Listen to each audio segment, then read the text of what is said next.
Hey everybody, this is Opeb here. Just wanted to do kind of like an off-the-cuff video about this latest handheld that I've been playing with. Uh, I know my channel doesn't always cover these type of things. I know I did like stuff on the Steam Deck and Retroid Pocket 2 Plus, and I think the 3 Plus, maybe the 4 Plus. I can't really remember. It's been a while, but I know that's not always like a main focus thing. But I know some of my friends know about my crippling Chinese handheld addiction, and this is like the latest one. I really like this one a lot. It's pretty cool. It's a if I'm not mistaken, this is the smallest Android handheld of this type that's been made so far. So it's really cool that it's actually able to. Trying to think of the word there. It's actually able to play like quite a few things. It's not the strongest. It can't do like PS2 or GameCube, obviously, but it can handle a surprising amount of some of the other things while also being this crazy small size bracket. Some of my other favorite like micro handhelds, so something I would consider a little bit smaller than this, maybe a little bit less playable, is the RG Nano. I really like this one a lot. Very tiny. You can see it still dwarfs this guy by quite a bit. Or it still gets dwarfed, I should say. But it's still, you can play games on there. I've actually beaten entire RPGs. I wouldn't recommend playing anything besides RPGs, but some people are crazy and do that. And then there's also the one that's based off the same, well, this one is using the operating system of this one, which is even smaller, the Funky. Funky S, I also like that. This one's actually fun to play on. Very tiny, you can see with these guys. And then the latest really powerful handheld that I've been playing a whole ton with is this Retroid Pocket Mini. I actually really like this one. Super, super cool. Super slick design. Like, look at this thing. But yeah, you can see it's even a little bit smaller than this guy. So despite this one being mini and one of the smallest Android handhelds, this Mini 028 is actually even smaller. And you can compare it to something like the XU Mini M, which they released a while back. There was some drama with it. Just a moment. I'll probably edit that part because that was a little badly put together. Yeah. What was I gonna say? But yeah, there was this one, XU Mini M, which is pretty much almost the same size. I think it's just a little bit smaller, actually. In width? I might be mistaken. That might be me being stupid with the angle. No, it's pretty close, actually. Never mind. I think they just used the same shell, if I'm not mistaken. But this one actually was a Linux handheld. This one uses Android. And this one had a lot of issues. The sticks didn't feel as good. Dpad and buttons, well, debatable. Dpad didn't feel as good for me. Buttons on this one I also didn't like as much, but some people prefer these ones to these. I like these buttons.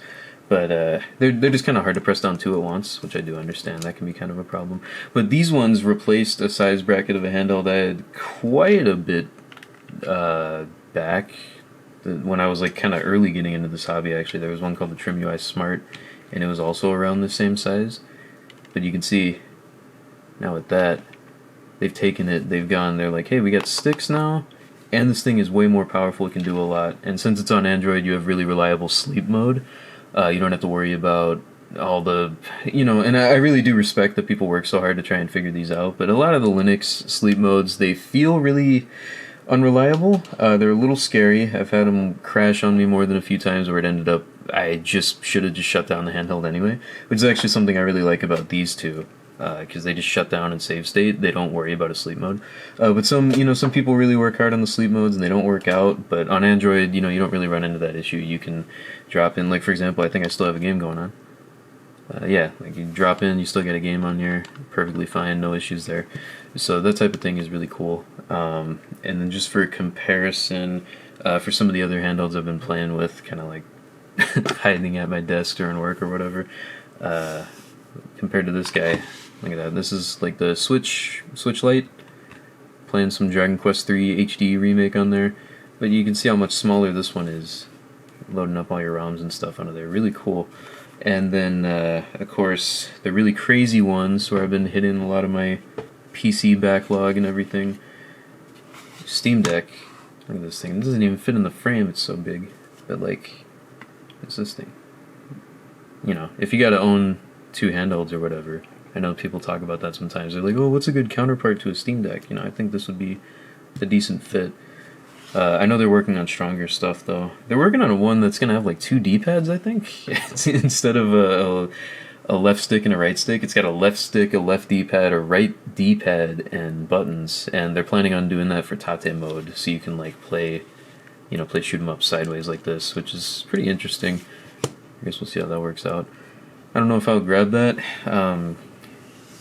Not to get all too political or whatever, but I've already seen issues where the Trump tariff things were causing a lot of concerns about price increases, and they actually did for a little bit.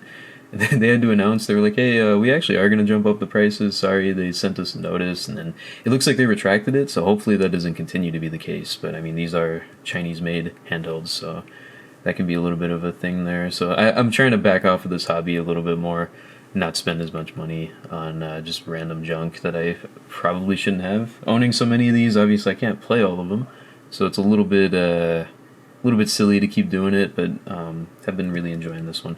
And I guess I'll probably cut this up, edit it a little bit, because it's not... I didn't think this through very well, like super well, but I guess I could show like some gameplay of a few things. This is an RPG Maker game, Black Souls, and this is one of the things I've kind of been getting into actually with this handheld. I was not really super big on RPG Maker games. I played a few here and there, but I was looking into like, hey, what can actually fit on here and work that I haven't done before. I'm always playing the same stuff. It's like, oh, let's replay the same PS1 games, PSP games, GBA and things like that. And I was like, hey, what else can we fit on here? So I tried out Joiplay, and it actually works really well.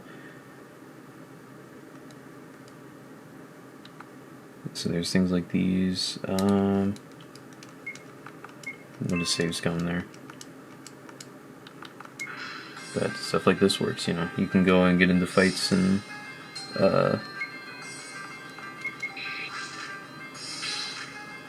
actually don't think I need to use that.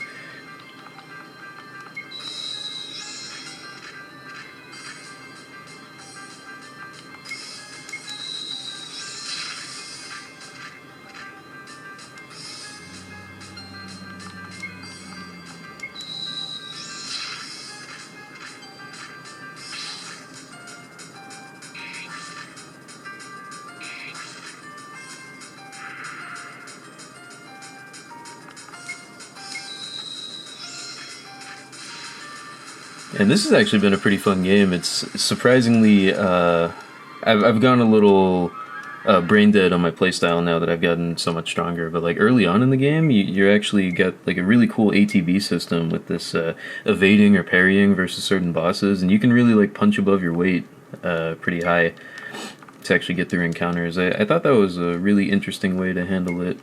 And it's basically just trying to pretend it's Dark Souls but in RPG Maker, so I thought that was really neat. But yeah, I'll probably cut this part up a little bit to showcase a little bit better. But yeah, and then this one's been another sort of, I don't know if I can call it controversial, maybe that wouldn't be fair to say, but slightly complained about has been the stock experience on this handheld. There is they call it the Dawn launcher. You can see some of these kind of weird wallpapers they've got, not always matching up exactly with the system, or sometimes they got like some funky AI picture, like what the heck is that? It's supposed to be Professor Layton, I think. Like some weird Nintendo 64, I don't know what these are, but yeah, you can fit all your different games on here, and it's actually pretty cool. I know some of the ones I've been playing a lot is PSP. Got a whole ton of my games on here, and it can scrape them for you so it can find all the box arts and things like that. But actually controls really nicely on here. Where was it? I'm trying to find it. Oh yeah, Monster Hunter Portable 3rd. I'll play a little bit of that on here.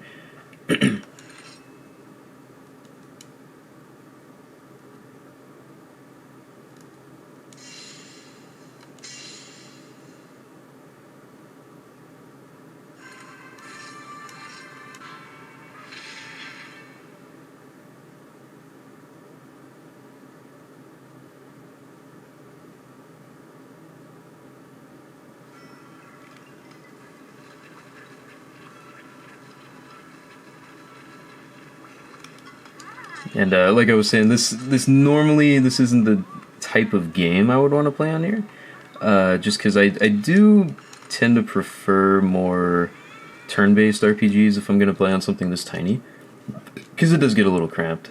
But you know, you can play left stick, right stick if you want to destroy your thumbs and things like that, and it actually works like pretty well. I don't think I have frame rate on. We could probably turn that on just to show it. Do that real quick.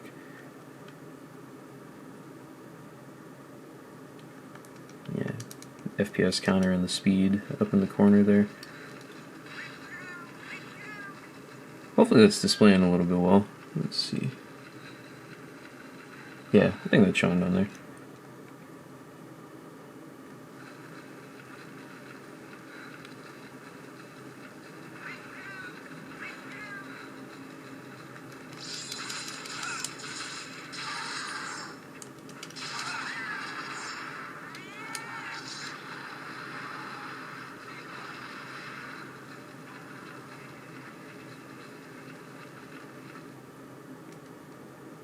I think what was the quest? It was like looking for Jaggies or something like that. I don't remember where they are on this map. I didn't play Portable Third a lot. This is probably my least played Monster Hunter generation, so it would be pretty interesting to actually play it a little bit more. Maybe not on here. I don't hate it though.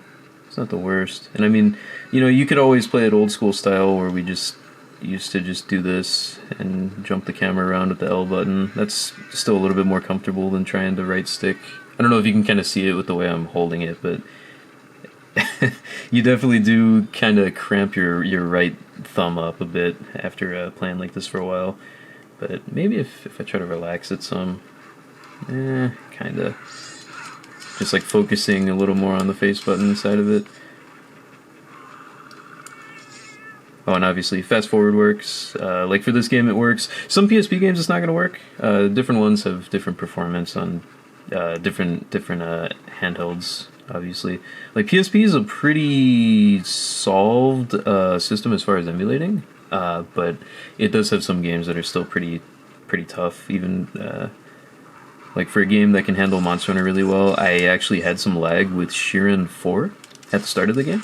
Which is interesting because that's, you know, fully 2D game, unlike Monster Hunter where this is all 3D. So, you know, there's still going to be your outliers, but in general, this thing can do PSP pretty well, even with fast forward on. And yeah, so we'll just kind of back out of there. And, oh yeah, and this is one of the cool things they have too. They have like a pretty decent default hotkey setup, which I really liked a lot. You can start out this game, and if you just hit this, it goes into back button, which on PSP is your menu. On RetroArch, it's going to be your menu. But if you hold it, it'll kick you all the way out. You'll just go straight back, and then you can jump into a different game. You can say like, "Oh, I want to play Prinny," and then it's going to jump in and get that started for you. You fast forward your way through. Jump in and play this game instead. I don't think I have a save on here. Yeah, I never played this game before on this. I've played it back on the real PSP.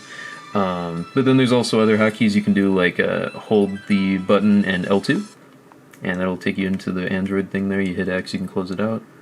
Different things like that. The menu's got jumping around. For example, DS. One of the games I've been playing is Seventh Dragon. And as you can see, it works really, really well in here. As long as you play on Drastic, just don't try to play on any RetroArch DS emulators. They run horribly for some reason.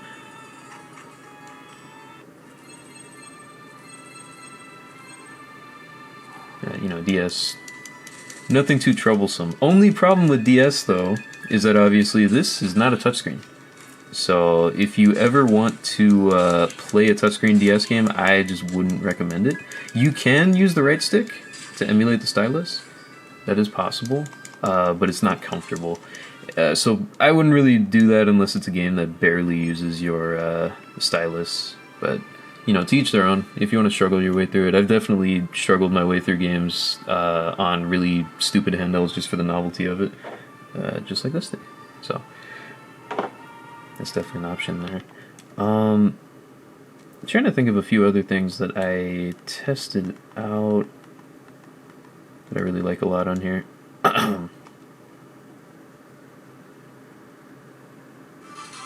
Oh, that's right. Yeah, so autosave and what am I trying to say? Autosave state, auto load state works really, really well as well. And one of the things that I was doing on here, I was showing people that the Dpad is actually pretty decent. We'll see if I'm a liar. But I was playing Kaori in this game. I checked out the series a little while back. It's pretty fun. Let's see if we can do these where it's a little more visible. Is it too bright? I'm not sure. This might work. But yeah, you know, you can dash around, jump, dive kick, quarter circle.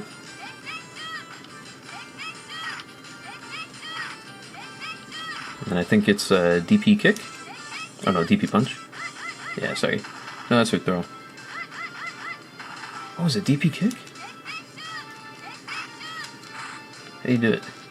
Ah, it's DP heavy kick, sorry. Okay, so there's quarter circle DP heavy kick into that. Actually works.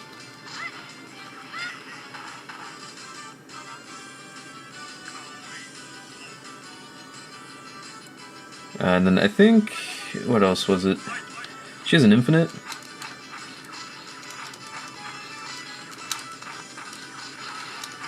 I dropped it. But that works, and then doing the, which direction is super? Don't remember. Oh, I don't think this game has a command list. Ah.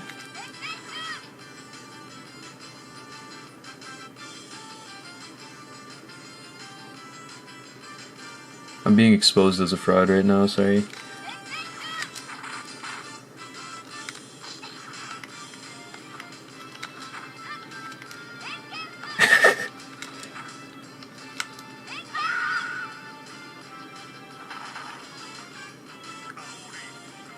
Is it half circle? But don't really know. Quarter circle. I think it's quarter circle forward, half circle back, and then is it 2 punches or 2 kicks? Oh, no, that's not it. Sorry, that's how you do normal supers. But yeah, like I was trying to say anyway, the quarter circles and stuff actually work pretty well, so no issues there, and no issues DPing as long as I actually intend to be doing a DP. Like, does this game have control? Oh, it does have control. Okay, cool. Let's do that. I don't know. Oh, I guess I just gotta do the switch myself. Whoops. This is an old game, so they didn't have very robust training mode, but just so I can show that, like, real Shoryukens work. Some people don't know about how those are, but you know, if you saw Ryu in a Street Fighter or whatever, people are always testing out Shoryuken test. Yeah, so she can do her Shoryuken super easy, Koryugeki or whatever it's called. Bam, bam, bam, bam. Super consistent.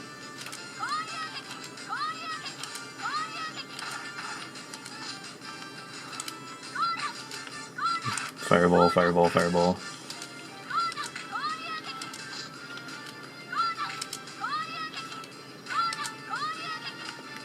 So, yeah, you know, this little thing, you can do a lot. You can fit a lot of games in here. Some of the things that I found as an actual issue. Oh, right, this is the other thing on the menu. You can do this with the menu button, which is pretty cool.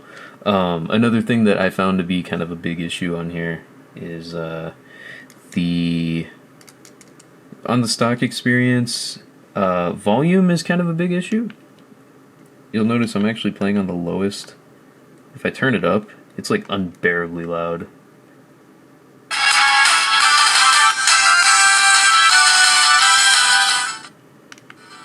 By comparison, and this is like the lowest volume, and it's already pretty loud. Other issues that this thing has, battery life itself is good, actually, really good, surprisingly. But if you turn this thing off, or if it dies on you, the boot up time is like incredibly long, like scarily long. I've had it take where it goes like over 2 minutes, 3 minutes, and I end up thinking to myself like, oh no, can I even like, did I break it? What'd I do? And then eventually it does start working, and I'm like, oh okay, I guess it was fine. Also, other issues, it's a little quirky with like resetting your game list. If you ever add ROMs, you have to go in and delete a file while plugged into your computer. Though it does have a pretty decent way of plugging in. I usually just have to plug it once, take it back out, plug it in again, and then it'll show straight to the folder on there, which is nice. You don't have to do the whole like give Android permission or like take your SD card out, because if you take your card out, it actually doesn't work. That's another problem. On normal Android, you can usually take your SD card out because it's an internal installation, but on here, Android's actually in the SD card itself. You have to flash this using their own tool. I think it's like the Phoenix flasher or something like that. So if you don't do that first, you're going to end up with some problems. I've seen a lot of people in the Discord that I'm in kind of run into that issue. I didn't run into it myself, but just something to be aware of there.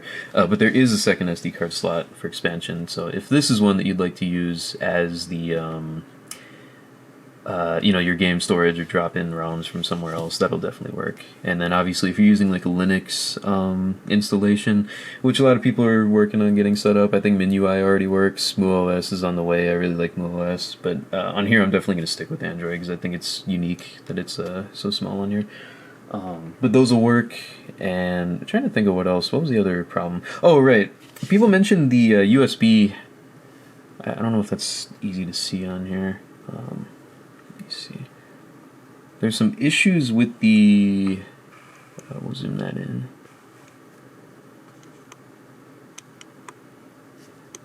That might not work. Sorry about that. There's some issues with the USB-C ports on here where they're a little too deeply recessed into the shell.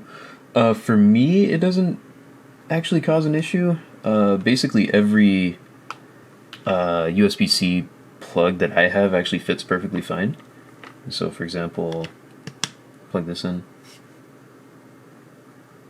and I don't know if you can see that on there, but it's charging now. Fits pretty snug, no real problems, but I do know a lot of people have run into that issue. They can't plug it into their computer at the OTG port because their USB-C doesn't fit. They can't charge because their USB-C doesn't fit. Supposedly it's because of the brand that they're using. I do have a lot of like Anchor chargers that might be coincidental, but I saw some other people say those work well with it. So maybe that's why I don't have any trouble, but yeah, stuff like that. That's kind of the only other real issue I've had with it. Everything else has been super fun.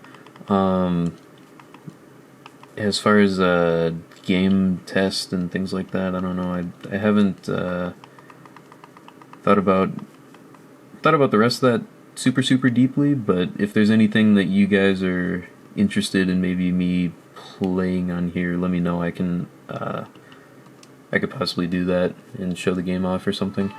But yeah, pretty much everything that you'd expect works on here up to PSP. I wouldn't recommend Saturn or Dreamcast or Nintendo 64. I know some people play those on here, but just to me personally, those systems they don't have a lot of leeway in terms of power, so they usually end up kind of sucking if you play them on an Android handheld that's kind of underpowered, or well, any handheld that's underpowered really. They're going to end up being kind of sucky. But like PSP, there's a lot of things you can change that'll alter and let you get the ideal frame rate that you're looking for and things like that. Yeah, like I could already hear some sound crackling. That's a little concerning.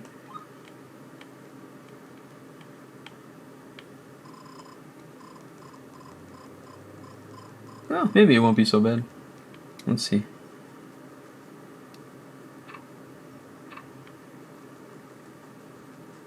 Yeah, I mean, this might be playable. It might be a bit before I can get to an actual fight, though. So maybe I'll edit that to get to that. But yeah, Quest 64 is a surprisingly funny little game. it has a weird reputation ahead of it, where they're like, "Oh, this game is horrible," but when I actually sat down and played it, I had a lot of fun.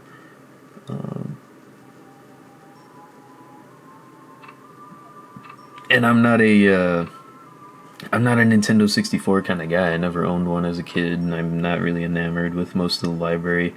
Library is very tiny, and a lot of the games are not RPGs, which is like kind of the only things I'd be interested in from that long ago. But this one is, and it's a surprisingly unique one. Oh, I forgot which way to go. Oh crap, that's the buttons. Was it up this way?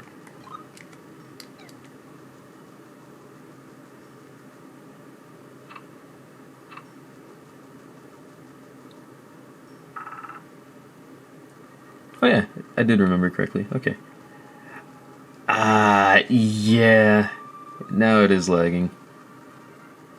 Yeah, see, this is kind of why I wouldn't recommend doing like Nintendo 64, Saturn, and Dreamcast. They're just a little unreliable.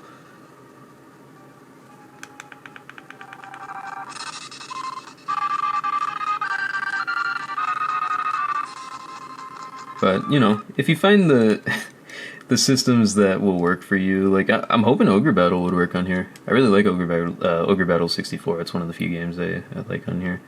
And this Shiren game, they're very nice. I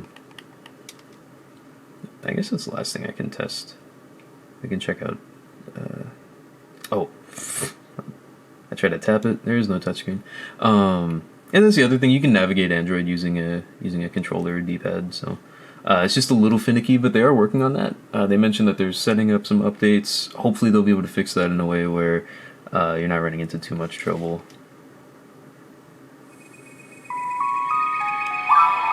But yeah, I actually saw somebody posting a video of this, and they had the game running surprisingly well.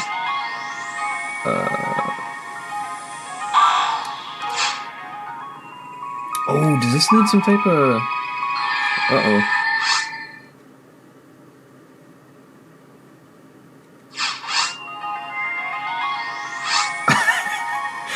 I'm a fraud. Sorry, guys. Never played that one before. So, I guess this is the last test. This one's just like a fun game that I've been playing too. Because that other one was an RPG Maker VX game, I believe, for Black Souls. But for this one, EasyRPG can play older games like RPG Maker 2000 and things like that. And this one also works really well. So if you're interested in that sort of thing, I never really see anybody talk about this being on your retro handhelds or whatever, but it's pretty cool.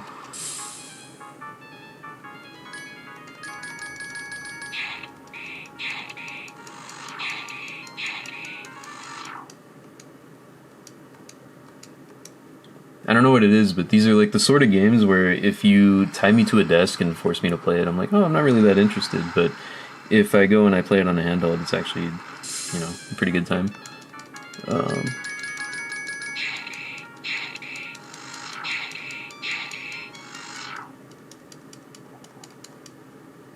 But yeah, I guess that's probably a good spot to stop all the rambling. And maybe if anybody's actually like more interested, I can try and show off a few of the other games and stuff later. Make a different video. But yeah, anyway, thanks for listening to me ramble, because this is like 30 minutes of 30 minutes of time on here. Okay. Yeah, catch you guys later. Thanks for watching. Like, comment, subscribe if you want to see more videos that come up out of nowhere with no schedule and no plan.